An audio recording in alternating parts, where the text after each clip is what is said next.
ассалому алайкум ба кулли нафароне ки алҳол моро тамошо карда истодаед. Хуш омадем ба шабакаи калиди асрор. Бо шумо ҳастем садои умед.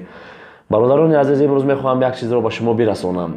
Як каналеро бароятон муаррифӣ карда будем, студия мебел. Ин бародар як конкурси хеле калоне ташкил карда истодааст. Он ҳам дар шабакаи ман садои умед мешавад ва дар ана ҳамин шабакаи калиди асрор. Конкурс аз чӣ иборат аст? 100 диван ки нархаш ай 18000 сар мешавад то 30000 аст. ва 2 то автомобил, яъне ки опелои хачибек мегӯяд, пачкаша мехару мега. Ҳамин бародар хоҳиш кард ки як навор кунам, баҳри мардум бирасонам. Оё касе ки розӣ бошад, мо ҳамин конкурса пешниҳод кунем. Диванҳоро агар касе ки шумо бурд кардем, оварда дар даруни хонатон мегузорад ва мошин ҳам ҳамчунон, ход дар Тоҷикистон хуб бошӣ, ход дар Русия бошӣ, ход дар кадом давлате ки бошӣ, барои шумо мерасонад ҳам мошин ва ҳам диванҳоро. Ин бародар билет навиштагӣ аст, нархи билетҳо 600 рубл. Ба 600 рубл шояд ки соҳиби автомобил ё ин ки диванҳо шавем. Ҳатман агар розӣ бошем, фикру ақидатонро дар комментария нависен. Рӯзҳои наздик конкурс сар мешавад иншоаллоҳ. бародарон, дар ин ҷо як чизро фаромӯш кардам. Шумо дониста монед ки суматон намесӯзад, навошник харидорӣ мекунед. Номерҳо дар дохили ана ҳамин навошникҳо ҳастанд. Агар ба касе ки шумо баромад соҳиби мошин ва диван мешавед, яъне ки суми шумо намесӯзад.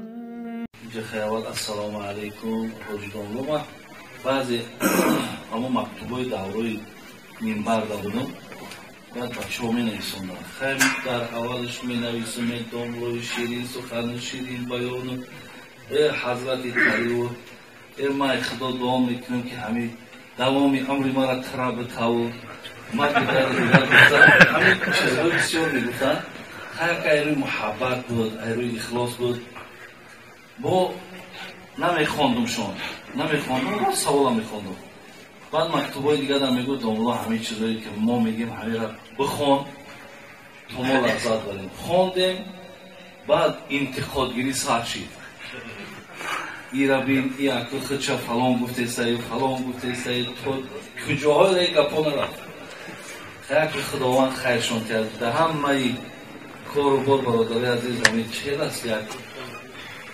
نادیده گرفتن در همه کارها هست ولی ما همیشه دعا میکنیم خداوند همه برادرای ما را خواه در راست ما گمانی بد دارن خواه نیک دارن الله همیشه در پناه رحمتش نگهشون داره ما اینجا در گفته از خیلی برادر حاجی داملا سوال آیا قند کنخوری ترکیبش رو خواندن ممکن است یا نه خب مراد از همین کنفید میگیم کنفید میگیم چی میگیم کنفید میگیم مبصر جو کندش میگن خب کند اونا کند سفید هم میگیم یکی در بعض جاها کنفید هم کند میگن ولی مقصد ما کنفید ها برای همین همیشه همون سستوی که میگیم همون ترکیبی که میگیم برادران نگاه کنیم اگر در ترکیبش حقیقتا نباشد زیرا که بسیارش در زندگی کنیاک دارند بسیارش در مقصد سپیر دارد خب از اینها اگر باشد نخریم ولی وقتی در ترکیبش که اینها که نباشند مقصد دیگر جایی ناجایزیش نمیمانند یعنی جایز خوردنش هم خداوند رحمت و مغفرت کنه اکای داملا محمدی کنسندگی را هم یه همیشه گپش همین بود که بچه هم یکانه همون ترتیبات چه نگاه کنین چیزی داره نداره همون حلال حرام شما حل بکنین زیلیات شما هم را نگاه کنین لیکن یک کاری که اینا میگن بعضی روز اینجا ده هست که گوشت هایی که میگن ما میدونیم که همین ها حلال نیستن و اتیکت که حلالشون میزنن اگر به شرطی که شما بدونید همین خیلی اونها را نخرین برادر عزیز وقتی بدونید نه که وقتی نمیدونید و همون اتیکت که حلال که میآید اگه گارانتی ما شما همون میشود همین حلال باشه ولی اگر این روزها اگه این وقتایی بود که ما قریب 8-9 سال پیش میگفتیم ولی امروزها دیگر حاجت به این گپ‌های پیشینه ما نداریم زیرا امروز در تمام شهرها برادران دکان‌های گوشت حلال الکی شدند دیگر میتونید شما دنبال اکرچکا و دنبال گوشت مرغ و دنبال گوشت این مغازین اینها دیگر مسئله را یک طرف بگذارید فقط حرکت کنید برادران از همین دکانی گوشت های حلالی که میفروشند از همون استعمال کنیم، زیرا لقمه در وجود ما بسیار تاثیر کلان داره. قرآن میگه یا ایها الذین آمنوا کلوا من الطیبات و اعملوا الصالحات. قرآن ببین سوره لقمان میگه اول طعام تا حلال کن بعد برای عبادت کن. یعنی حلال برادر عزیز بسیار نقش مهم داره. خب حضرت عبدالله ابن عمر میگه لو صلیتم حتی تکونوا کالحنایا و صمتم حتی تکونوا کالاوتار ما تقبل ذلک منکم الا بورع عاجز. عبدالله ابن عمر بچه حضرت عمر رضی الله عنه خاک پاشه حضرت میگفت که اگر شما اون نماز خونید که میانتون کوز شود، اون قدر روزه بسیار بگیرین که مثل ریسمان وارد باریک شین، تا اگر از راه حلال نخورین نماز روزتون پیش خدا قبول نمیشه. زیرا در لقمه حلال بسیار احتیاط کنیم برادر. خب اینجا در ادامهش دارم اکرچکه رو دیگر میسونه، حاجت دیگر به اینها نداری شما. حرکت کنید که از همین دکانهای برادرایی که گوشت حلال چیز میکنن از همین ها بخورید. السلام علیکم بابای حاجی میرزا. خب من 14 سال پیش در بازار آبتاب نوسیبیرسک کار میکردم.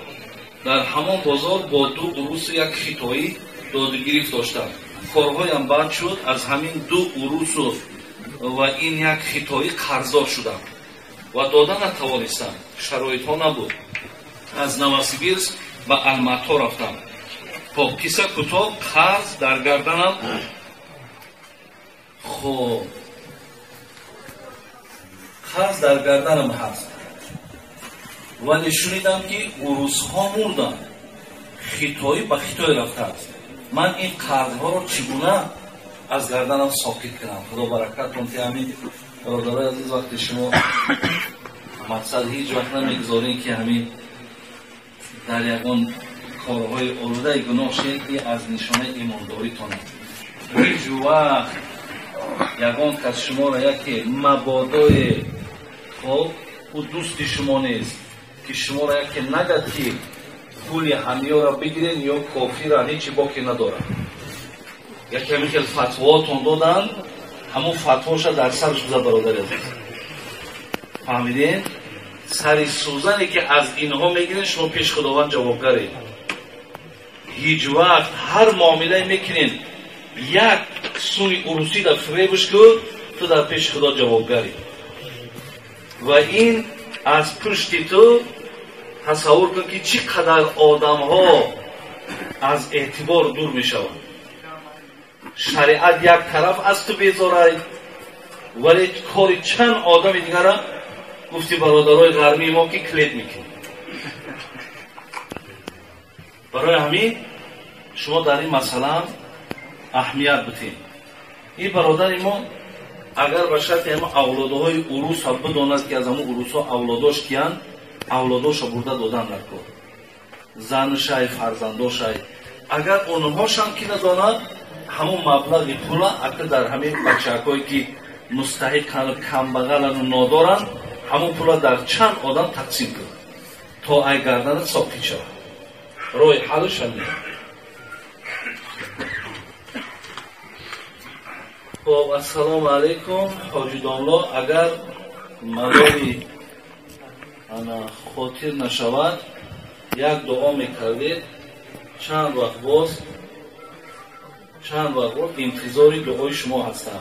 یک خواهر اسلامی شما دعا در حق شوهرم و فرزندانم. خدا هم طریق خواهرایی که شوهرها را دوست می‌دارن زیاد چون کنن. زیاد کمه برادر حاضر دیگر روز به روز محبت در بین زن شوهرم نمونده.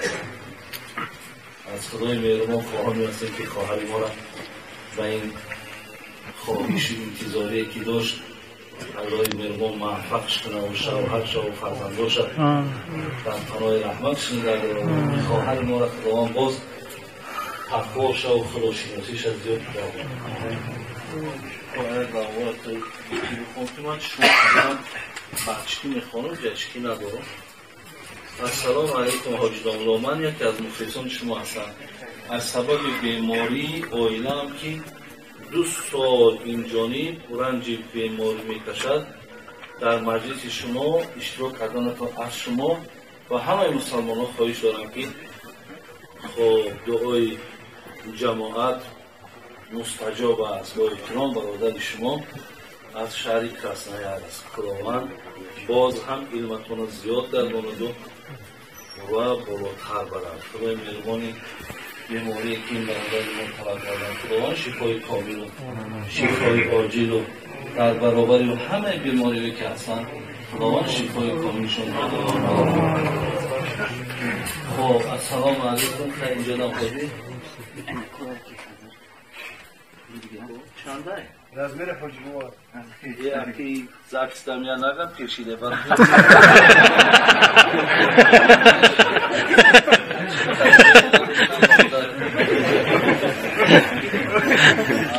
اینجا در کسی درباره زکات کمتر میگفته. زکات تقریبا برادر عزیز روز ما بفیدم گفت بودم، ولی زکات مثل نماز فرموده الله. در کجای نماز آمد در دنبال زکات آمدگی زیلی هاست. زکات هم از فرض‌های است که باید شما ادا کنید. یعنی کسی که از حاجت اصلیش بیرون پول دارد، خب یعنی شما مقصد خانه دارین، ماشین دارین، جای کار دارین، خب و یا اگر خانه هم نباشد ماشین هم نباشد ولی از کسی قرضدار نیستین و $1000 در پشت دارید، خب باید $25 از همون حق زکات بدید. فقط زکات شما پدر مادرتون داده نمیتونید و فرزنداتون. دیگر کسی باشد خواهرت هست، اپیت هست، دادرت، اکت، امکت، تگت، کسی باشد شما اونها را زکات داده میتونید. خب فقط فرزندای خود داده نمیتونید. اگر فرزنداتون مثلا شوهردار باشد دخترت ولی کمبغل میتونید داماد بدید. داماد میتونید قطعی مثال همون خانه را صرف شد. خب السلام علیکم داملای محترم. در بازارهای ما بعضی ملاهایی هستند که از مردم پول میگیرند و مجبوری، یعنی مردم راضی نیستند ولی با واسطه رئیس یا کارکنان بازار مردم رو مجبور میکنند. یکم دوم درباره زکات کمی روشنی میانداختید.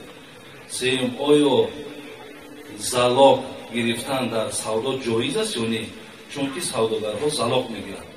یکمش زلاق برادر عزیز گرفتنش جایزه، ولی وقتی که همون آدم از باری تو با گفتی روستا اتکس کرد تو زلاق باید گردونی بتیش تا حق نداره که زلاق بگیری.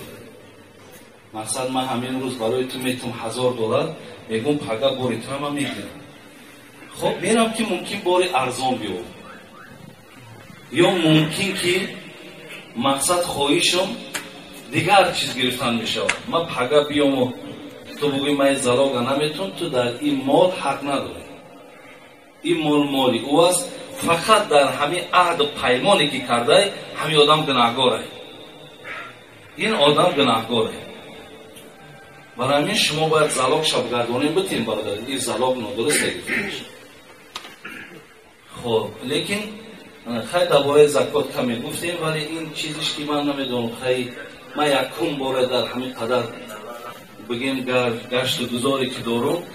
اولین مثال سوالی هست که برای ما میاد که چی هست. مثال ملاهای هست که میگه از مردم پول میگیرن مجبورن ولی مردم در این راضی نیست. راستی من نمیگه خیلی میگیرن با واسطه رئیس. خیلی با واسطه رئیس باشه همون رئیس خودش بوده خوبش همین میشه که اگر بسیار مقصد خواهد که دستگیری کنم همون کدام ملایی که باشد همون رئیس خودش خوبش بوده. این مردم چی پول جمع بکنیم وقتی مردم راضی نباشه؟ این تماما برادرای عزیز خیلی دیگر من با کم با دیگر خیلی میفهمم و این کار برادر عزیز کار مولا نیست. این کار خیلی اگر یگان آدمایی که بگیم همون تریتوری را ایخلش میکرد و میگفت همین زون من شما را نگاه میکنم کریشه شما مایون ما را حق بتین خیلی دا میگفتیم مردا کریشه خیلی حق داره و تنشه چکو کنیم لیکن این خیلیش باور کنیم تماما برادر عزیز